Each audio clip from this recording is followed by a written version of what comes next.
इसमें हम रशिया को रोकना चाह रहे थे, सोवियत यूनियन को। जब अफगानिस्तान सोवियत यूनियन को क्रॉस करा था तो अमेरिका ने खुद हमारी जो अफगानी पट्टी जो जहाँ पर बलूचिस्तान एरिया है वहाँ पर खुद मदरसे बनवाए, उनको खुद फंड किया। हिलरी क्लिंटन का एक बाकायदा इंटरव्यू है, वो इसके अंदर बता रही है कि हम लोगों ने ही ये तालिबान को क्रिएट किया था और हम लोगों ने इनकी ट्रेनिंग करवाई, फंडिंग की। जिहाद के कंसेप्ट में आपको जब भी आप जहन में सोचते हैं तो आपको लश्कर तैयबा वाले जहन में आते हैं, हक्कानी नेटवर्क जहन में आता है। अब की जो इसराइल वाली जो जंग है उसमें असल में जालिम जुल्म को नहीं रोक रहा, जालिम जुल्म को बढ़ा रहा है। इंसानियत के लिए तो वैसे भी वो एक आयत है, जिसने एक इंसान को बचाया उसने पूरी इंसानियत को बचा लिया, और जिसने एक इंसान को कत्ल किया उसने पूरी इंसानियत को कत्ल कर दिया। I think Islam hates us. There's some.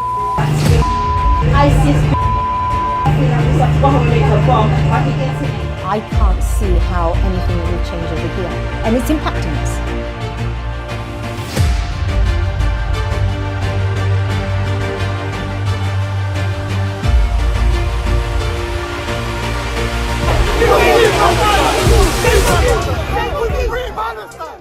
Hello जी, अस्सलाम वालेकुम। मेरा नाम है Subhan Mahmood and welcome to our channel. आज का जो हमारा टॉपिक है वो काफ़ी वॉलेटाइल किस्म का टॉपिक है, जैसे कि आप थंबनेल में देख भी चुके होंगे। हम आज बात करेंगे कि क्यों पूरे जो काफिर हैं, जो नॉन मुस्लिम्स हैं, वो इस्लाम से दूर भागते हैं। और इस्लामोफोबिया के ऊपर जो पाकिस्तान गवर्नमेंट है उसने काफ़ी काम भी किया। रिसेंटली इमरान खान ने इसके बारे में यूनाइटेड नेशन में बहुत आवाज़ भी उठाई। इसका मतलब ये एक बड़ा ही सीरियस टॉपिक है जिसके ऊपर मैंने किसी को भी एज सच इतनी बात करते हुए नहीं सुना कि क्या रीज़न्स हैं। कि सो सारे ये तो कहते हैं कि इस्लामोफोबिया है, वो डरते हैं, ऐसा है वैसा है, लेकिन कोई भी ये रीज़न्स की बात नहीं करता है कि क्या रीज़न्स हैं जिसकी वजह से इस्लाम जो है वो पूरी दुनिया में एक बैड इमेज के तौर पे नज़र आता है। हालांकि ऐसा है नहीं, लेकिन ऐसा काफिरों को ऐसा नज़र आता है।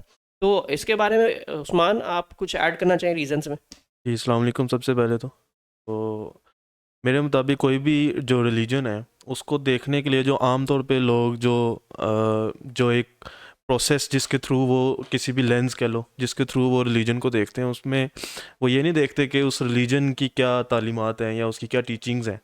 वो ये देख रहे होते हैं कि उसके फॉलोअर्स क्या चीज़ कर रहे हैं। तो अगर इस्लाम की आज पूरी दुनिया के अंदर इस तरह की एक इमेज बन गई है तो उसके लिए जो सबसे बड़ा जो ज़िम्मेदार है वो मैं समझता हूँ कि हम खुद मुसलमान हैं।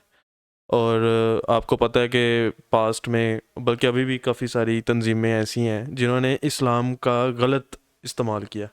और वो तो चलो उनकी हम कह सकते हैं कि उनकी अपनी अंडरस्टैंडिंग गलत थी इस्लाम के हवाले से, लेकिन उन्होंने जो उस एक गलत अंडरस्टैंडिंग की बेस के ऊपर एक बहुत बड़ी तहरीक शुरू की और पूरी दुनिया को एक हिला के रख दिया उस दहशतगर्दी वाली तहरीक की मैं बात कर रहा हूँ। उसमें आपको कई सारी एग्जांपल्स भी मिल सकती हैं।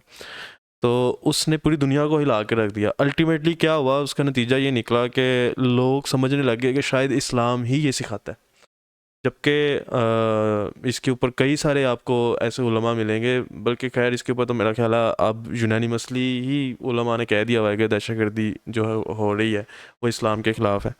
तो इस इस्लाम के ख़िलाफ़ सिर्फ कह देने से अब बात नहीं बनेगी पूरी दुनिया को। मतलब हम सिर्फ अगर ये भी एग्जांपल दें तो उन्होंने आपको पता है एक नई टर्म हम उन लोगों के लिए, जैसे हम जो समझते हैं कि दहशतगर्दी इस्लाम का हिस्सा नहीं है, उन लोगों के लिए दुनिया ने एक नई टर्म तख्लीक कर दी कि ये मॉडरेट इस्लाम है और दूसरे जो हैं वो एक्सट्रीमिस्ट हैं। जबकि इस्लाम कोई मॉडरेट या कोई एक्सट्रीमिस्ट इस्लाम नहीं, इस्लाम तो सिर्फ इस्लाम है। उसके जो मानने वाले हैं वो उस इस्लाम को किस तरह से मान रहे हैं, असल तो ये क्वेश्चन है। हाँ, असल में इसके अंदर एक और पॉइंट भी ऐड करते हैं कि मीडिया का एक बहुत अहम किरदार है इसके अंदर। मीडिया क्या करता है कि वो आपको वो चीज़ें पोर्ट्रे करके दिखा रहा है जो असल में इस्लाम के बारे में नहीं है।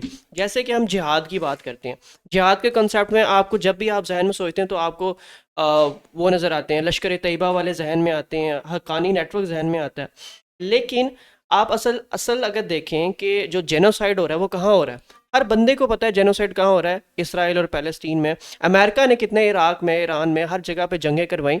तो जब भी हम कभी भी जब अमेरिका की जंग के बारे में जहन में सोचते हैं तो एक सॉफ्ट सा इमेज आता है कि यार वो एक कॉन्फ्लिक्ट की बेस पे था, वैसे था। लेकिन जब भी हम इस्लाम की जंग के बारे में देखते हैं, सोचते हैं, तो हमारे जहन में एक एक बिल्कुल खूनखार किस्म का एक नौजवान, लंबी सी दाढ़ी और आंखों में वो सुरमा, वो हमारे जहन में आता है। ये जो है ना, मीडिया ने इसके ऊपर काफ़ी वर्किंग की है अपनी, जो इसराइली मीडिया या जो मॉडर्न मीडिया जो भी है उसके ऊपर बहुत वर्किंग की। और मुझे लगता है कि media is the basic reason, और शायद वो जान के भी पोर्ट्रे करवाना चाह रहे हैं कि इस्लाम जो है वो एक मैं ऐसा है। वैसे आपकी इस बात से बहुत हद तक एग्री करता हूँ, और इसकी मेरे मुताबिक कई एक रीज़न हो सकती हैं वैसे तो, लेकिन मेरे मुताबिक जो इसकी प्राइम रीज़न है वो पॉलिटिक्स है। और वो शुरू कहाँ से होती है? वो शुरू होती है पेट्रो डॉलर से, जहाँ पे आपको पता है कि जो पेट्रो डॉलर की जो एक डील हुई थी, जिसकी बेस के ऊपर जो डॉलर है वो पूरी दुनिया की ट्रेड का वो ट्रेडमार्क बन गया था कि सारी ट्रेड डॉलर में ही होगी। तो उसके अगेंस्ट आप देखें जितने भी लोग उसके अगेंस्ट खड़े हुए हैं आज तक, ख़ास तौर पे क्योंकि मुस्लिम कंट्रीज़ में बहुत ज़्यादा ऑयल और गैस के ज़खायर थे, तो उसकी वजह से उनकी जो मोनोपोली थी पेट्रो डॉलर की वो टूट सकती थी। वो जब भी कोई इसके ख़िलाफ़ खड़ा हुआ है तो उन्होंने उसको गिराने के लिए कोई ना कोई ऐसी पॉलिटिक्स की, और उस पॉलिटिक्स के नतीजे में इस तरह की तंजीमें निकल आईं जो मैं ये नहीं कहता कि वो भटके हुए थे या क्या थे, बहरहाल वो जो भी थे, उन्होंने इस्लाम का एक ऐसा इस्तेमाल किया, एक गलत इस्तेमाल किया, और उनकी शय पे किया जो पेट्रो डॉलर के कह लें कि कायदीन थे। हाँ, इसके अंदर टेररिज्म का जो वर्ड असल में बना वो हमारे इस इस्लाम के वो मतलब वो जो जंगें हुई थी, हम्म इसमें हम रशिया को रोकना चाह रहे थे, सोवियत यूनियन को, सॉरी। हम्म जब अफगानिस्तान सोवियत यूनियन को क्रॉस करा था तो अमेरिका ने खुद हमारी जो पट्टी थी, जो अफगानी पट्टी जो जहाँ पर बलूचिस्तान एरिया, वहाँ पर खुद मदरसे बनवाए, उनको खुद फंड किया। ज़ियाउल हक ने जो वो कहते हैं जो इस्लाम को इतना इंट्रोड्यूस किया, वो किस लिए अमेरिका ने करवाया वो सारा। हाँ, तो बल्कि इसके ऊपर तो अभी रिसेंटली आपको मिल भी जाएगा, हिलरी क्लिंटन का एक बाकायदा इंटरव्यू है, वो इसके अंदर बता रही है कि हम लोगों ने ही ये तालिबान को क्रिएट किया था और हम लोगों ने ही इनकी ट्रेनिंग करवाई, फंडिंग की। आप उनके पास असला तो देखें किस तरह का असला है, वो सारा असला वही है जो अमेरिका बना हुआ असला था, और वो उसी को इस्तेमाल करते थे। उन्होंने पहले रशियंस के ख़िलाफ़ जंग लड़ी अफ़गानिस्तान में, और जब इनकी हुकूमत बन गई थोड़ी देर बाद अमेरिका ने जब उनके ऊपर अटैक कर दिया तो उन्होंने फिर अमेरिका के खिलाफ जिस तरह से जंग लड़ी। ये कैसा मतलब मुझे समझ नहीं आती कि इस किस्म का ब्लंट एक्शन है कि तालिबान आपने क्रिएट की है, जंगें हमने आपकी लड़ी इस्लाम के लिए। तो भाई मुझे पिछले 15 साल में बता दो कोई एक जंग, 20-25 साल में बता दो कोई एक जंग लड़ी गई हो। हम तो पैलेस्टीन की जंग नहीं लड़ पा रहे। तो इतनी सारे जंगी हुई, अमेरिका की जंगें हमने लड़ी, और इस्लाम उसको कह लें इस्लामी रंग दे के अमेरिका ने हमसे लड़वाई, जो वो जंगें हमारी भी नहीं थी। और लेकिन उन्हीं जंगों की वजह से बदनाम भी हम हुए, उसी की वजह से इस्लामोफोबिया भी हमारे दीन के ऊपर फैला कि ये जो दीन है ये ऐसा है या वैसा है। तो आपको नहीं लगता कि अमेरिका ने एक बड़ा ही प्राइम मूव और बड़ा कमाल का हमारे साथ ऐसा मूव खेला है कि अपना फ़ायदा भी हर जगह करवाया और हमें नुकसान भी 100% करवाया? बिल्कुल सही बात है। और जैसे अभी आप एग्जांपल दे रहे थे अफ़गानिस्तान, और इससे पहले जो अफ़गानिस्तान में तो चलो 80s में जो जंग हुई थी वो भी थी, और इसके बाद जो 2000s में जो इराक़ के ऊपर अटैक किया गया था, तो वो क्यों किया था? या जो लीबिया में मुअम्मर कज़ाफ़ी की हुकूमत के ख़िलाफ़ जो सारा कुछ हुआ था वो क्यों किया गया था? सीरिया में काफ़ी देर ये होता है, अगर सीरिया में अभी भी रशिया सपोर्ट ना करता उनकी जो बशार अल असद की गवर्नमेंट है, या उसको ईरान की भी थोड़ी बहुत चलें सपोर्ट है, वो ना होती तो वहाँ पे भी यही हाल हो गया होता काफ़ी हद तक। खैर वहाँ पे भी पूरी मुल्क के ऊपर तो खैर उनका भी शायद अभी होल्ड नहीं है, लेकिन वहाँ पे भी इसी तरह के मसले मसाइल चल रहे हैं। ये जो सारी आईसिस बनी या आईसिल बनी, इस्लामिक स्टेट वगैरह, ये सारी की सारी वहीं पे क्यों बनी जहाँ पे ये सारी जंगें हुई, और अल्टीमेटली जो उनका एक बाकायदा पॉलिटिकल ऑर्डर जो इस्टेब्लिश था, जो एक गवर्नमेंट, चलो हम कह सकते हैं कि डिक्टेटर था, बहुत जालिम था, लेकिन एक गवर्नमेंट तो इस्टेब्लिश थी, उसको गिरा के उन्होंने जो रिजल्टेंटली जो एक चीज़ क्रिएट की जिसके ऊपर मिलियंस जो लोग थे जिनको उन्होंने कत्ल कर दिया, और बाद में कह दिया जी कोई केमिकल वेपन नहीं थे तो सॉरी और ये वो, तो आज तक उसका कोई हिसाब नहीं उनसे, ना किसी ने मांगा ना किसी ने कोशिश की। तो जो सारी की सारी जो इस्लाम के ख़िलाफ़ हेट्रेड है वो यहाँ से पॉलिटिकली मोटिवेटेड हेट्रेड है जो क्रिएट की गई है।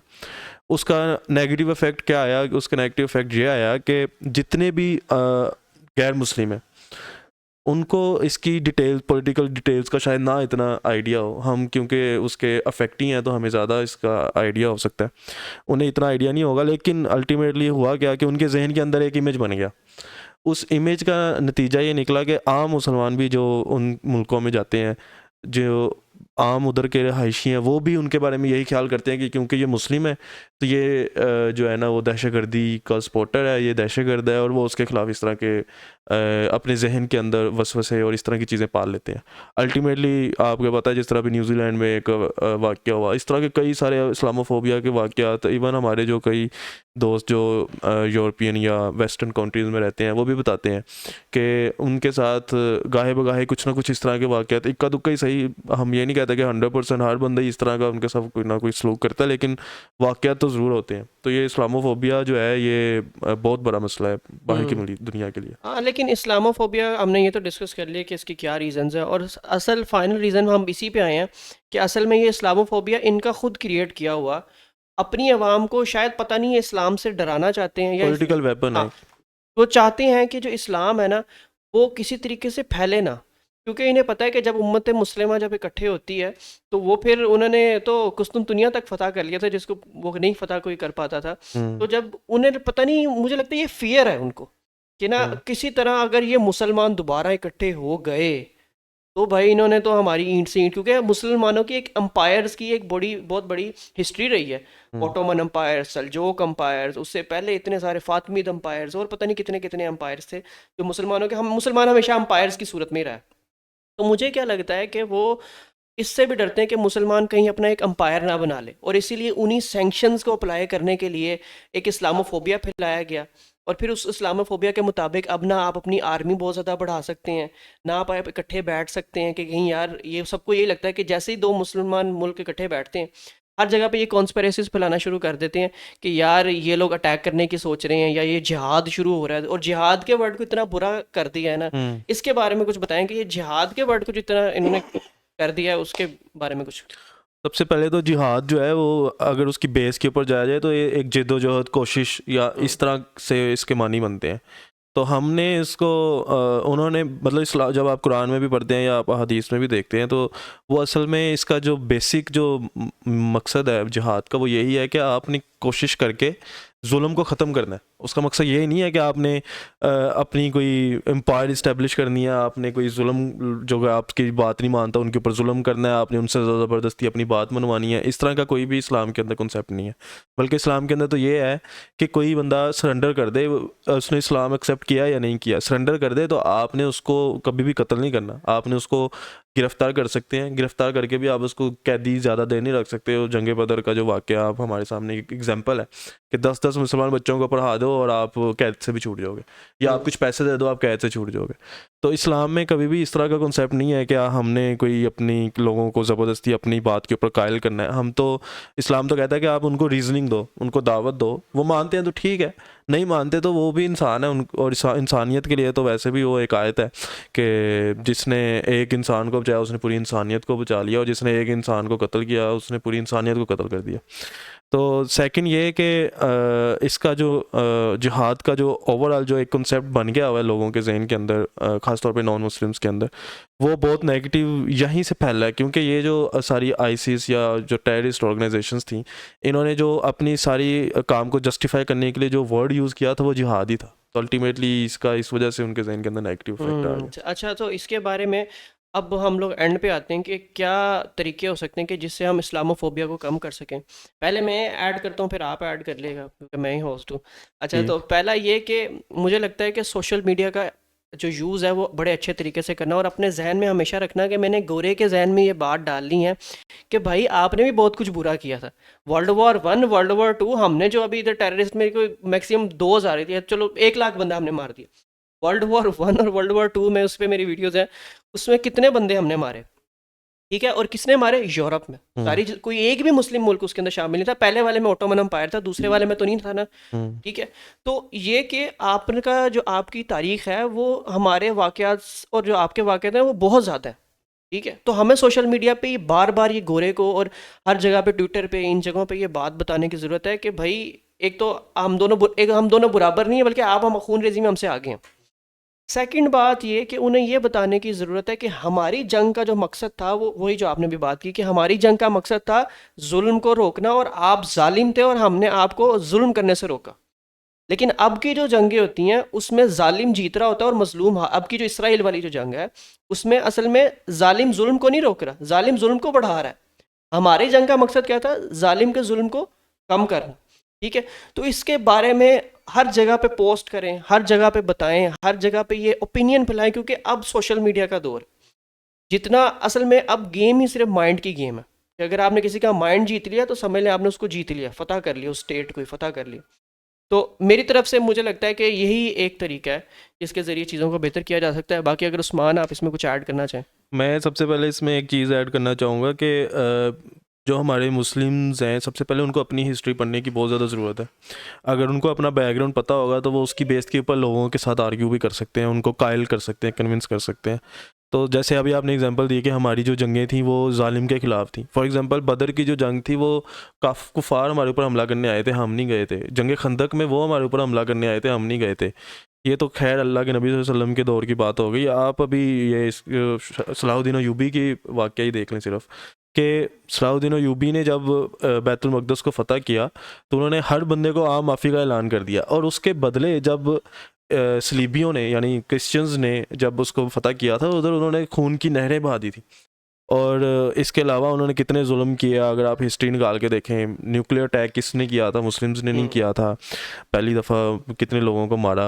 और वर्ल्ड वार 1 और वर्ल्ड वार 2 की आपने बड़ी अच्छी एग्जांपल दी। इराक वार की, अफ़गानिस्तान की आप एग्जांपल उठा के देख लें, बेकसूर लोगों को मारा गया, कत्ल किया गया। आज फ़लस्तीन के अंदर इनों से 35 से शायद 40 हज़ार के करीब उन्होंने आम सिविलियंस को मार दिया।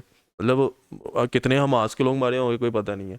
और आप अगर वहाँ की वो वीडियोस देखें, वो किस तरह से टारगेट करके ड्रोन अटैक्स करके आम सिविलियंस को मारते हैं, बंदे के रोंगटे खड़े हो जाते हैं कि आज के दौर में भी इतने कोई सफाक कैसे हो सकता है। तो दूसरा ये, एक तो ये है कि हमें थोड़ी सी अपनी हिस्ट्री ज़रूर पढ़नी चाहिए। सेकंड ये है कि जो लोग बाहर रहते हैं, मतलब जो पाकिस्तान में नहीं है, जो फॉरेन कंट्रीज़ में पाकिस्तानी रहते हैं या मुस्लिम्स रहते हैं ओवरऑल, उन सब के लिए ये एक मेरा मैसेज है कि वो ज़्यादा से ज़्यादा लोगों को इंगेज करें अपने इर्द गिर्द, और उन लोगों को अपने ये बात कन्विंस करें, उन तक अपनी ये इन्फॉर्मेशन पहुंचाएं कि मुस्लिम्स जो हैं आज के दौर में भी, और हमेशा से चले, चंद एक हम कह सकते हैं कि थे भी इस तरह के, लेकिन ओवरऑल जो मुस्लिम्स का जो कॉन्सेप्ट है, यानी जो इस्लाम सिखाता है, वो कॉन्सेप्ट ये है कि हमने कभी भी जुल्म को बढ़ावा नहीं देना, हमने जुल्म को रोकना है। अगर हमने हथियार उठाना है तो हमारा मकसद ये होना चाहिए कि जालिम का हाथ रोका जाए। और कभी भी पास्ट में जो जंगें हुई हैं आप उनको बैकग्राउंड दें, और फिर आप बताएं कि यार देखो आज के दौर में जो ये लोग ये कह रहे हैं, हम भी उनसे लाल ताल्लुकी का ऐलान कर रहे हैं। तो उनको इस्लाम के साथ एसोसिएट नहीं करना चाहिए। अभी जिस तरह के एग्जांपल अक्सर आपको पता होगा कि दहशतगर्दी की जो सबसे ज़्यादा जो सुसाइड बॉम्बिंग्स थी वो हिंदुओं की एक तंजीम थी जो श्रीलंका के अंदर करती थी, तमिल टाइगर्स आई थिंक उसका नाम था। सबसे ज़्यादा उन्होंने किया था। जैपनीज़ जो थे वो सुसाइड अटैक्स करते थे, वो आपको पता होगा वर्ल्ड वार 2 के अंदर अपने प्लेन्स जाके क्रैश कर देते थे इंटेंशनली दूसरे प्लेन्स के अंदर या दूसरे शिप्स के अंदर। तो यहाँ से सुसाइड अटैक्स शुरू हुए हैं। तो आप इसको इस्लाम के साथ एसोसिएट कर देंगे तो ये इस्लाम का, या आप इस हिस्ट्री का मजाक उड़ा रहे हैं। मीडिया की गेम ना, मीडिया की गेम, हाँ। तो ये चीज़ लोगों को एजुकेट करने की ज़रूरत है कि ये ऐसी चीज़ नहीं है कि ये सिर्फ इस्लाम मुसलमानों ने किया है या इस्लाम ने ये सिखाई है। इस्लाम ने तो खैर ये सिखाई ही नहीं है, बल्कि इसे रोका है। और मुसलमान भी जिन लोगों ने ये किया है उन्होंने ये गलत किया। तो उनको ये चीज़ जब जैसे जैसे उनको ये चीज़ बावर होगी वैसे वैसे उनके अंदर ये चीज़ पैदा होगी कि यार वाकई इस्लाम गलत नहीं है। हाँ, उसके कुछ मानने वाले गलती कर सकते हैं, कोई भी इंसान गलती कर सकता है। चले जी, आज के लिए इतना ही। इंशाल्लाह मिलते हैं नेक्स्ट पॉडकास्ट में। तब तक के लिए मेरा और उस्मान का अल्लाह हाफ़िज़। किया गया आज फ़लस्तीन के अंदर इनों से 35 से शायद 40 हज़ार के करीब उन्होंने आम सिविलियंस को मार दिया। मतलब कितने हमास के लोग मारे होंगे कोई पता नहीं है। और आप अगर वहाँ की वो वीडियोस देखें, वो किस तरह से टारगेट करके ड्रोन अटैक्स करके आम सिविलियंस को मारते हैं, बंदे के रोंगटे खड़े हो जाते हैं कि आज के दौर में भी इतने कोई सफाक कैसे हो सकता है।